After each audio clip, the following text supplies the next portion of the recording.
Family, welcome back to the journey. I got a peppermint in my mouth. That's what that noise is if you hear it clicking. But anyhow, a supplement to hay. A lot of people are having issues getting hay this year, including me. I have not been able to find anybody. I'm actually going to reach back out to my original hay person and see if she can throw me anything from anybody, because I still have not been able to find hay for the animals. But for those of you that have been watching me for several years, I had issues getting hay in Colorado every once in a while.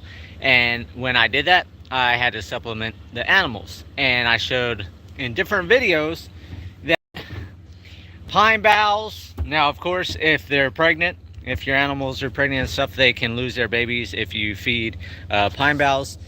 But if they're not pregnant and in between cycles and everything like that, pine is a natural dewormer.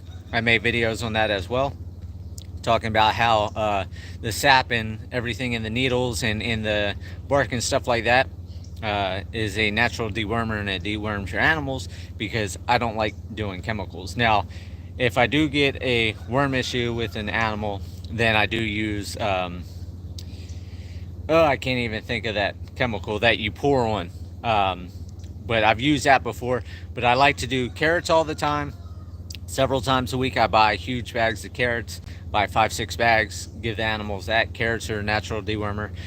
In the fall, pumpkins are a natural dewormer, and pine boughs. So for a supplement of hay, different supplement. Now see, it's nice and green here in Arkansas, but the problem is the animals are in there and it's all gone. And with me not being able to get hay, I had to come over here today before I opened the snowball stand and work on the property.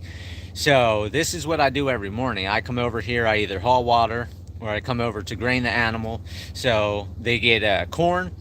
I give corn to everybody every other day. Not every day, every other day.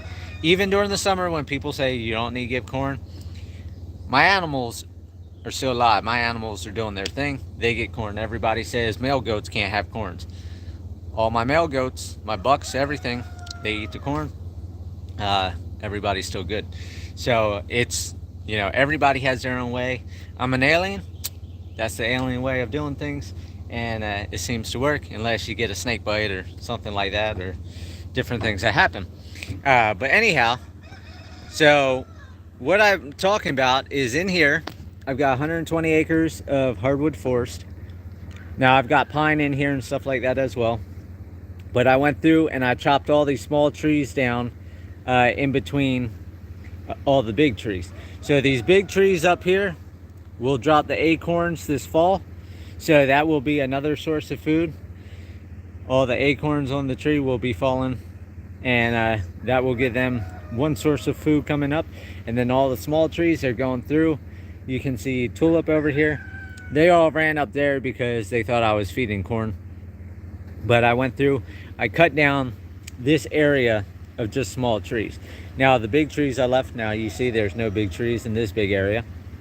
And then I didn't want to do too much. So I did enough where they were chomping down a bunch. And then this will get them through. Tomorrow I'll haul water and give them corn tomorrow. And then once all the leaves are gone from this, then I'll start the next section going down. And then, as everybody knows, I want to change a lot of this 120 acres into pastures. So what I'll be doing is I'll be leaving all these big trees for shade for hot years like this year.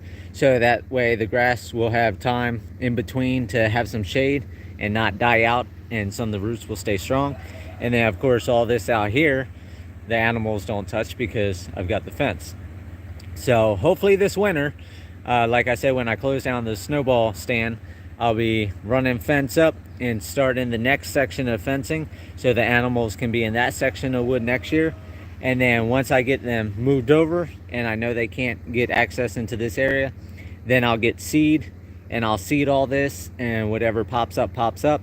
I did that, what was it, 2 years ago, and we had a little bit of green popping up, and then of course the animals, goats and everything, ate all the little seedlings and stripped the earth again. So that's my goal for this winter, is get them over there so they have new forage in the next section for next year. So if we have hay issues next year as well, then I have forage food over there, and then I'll be able to go ahead and seed all this. So what will be coming up this winter is finish clearing all the small stuff out of here, all the branches and stuff. I'll be making berms against the fence on the outside of the fence all the way around my whole property line, so that way the animals, if they get through the fencing, then they have all the natural brush blocking them. It also stops any coyotes and stuff from trying to get up over fence or under fence. And then that will also build a hedge of privacy, a windbreak, and as vines and blackberries and everything entwine themselves in the piles of branches along the property lines, it will start going through the fence, and as new sprouts go through the fence, the animals have a food source. So this is what's happening. This is another supplement of hay, like I showed you in Colorado with the pine boughs and the aspen boughs. They will eat the leaves, they will eat the thin twigs, and never had issues, and all the animals are doing good. So I hope everybody has a great day. I hope this is helpful. If you have trees on your property, if you have a lot of property, you can always drop trees to feed your animals. I'll talk to you guys later.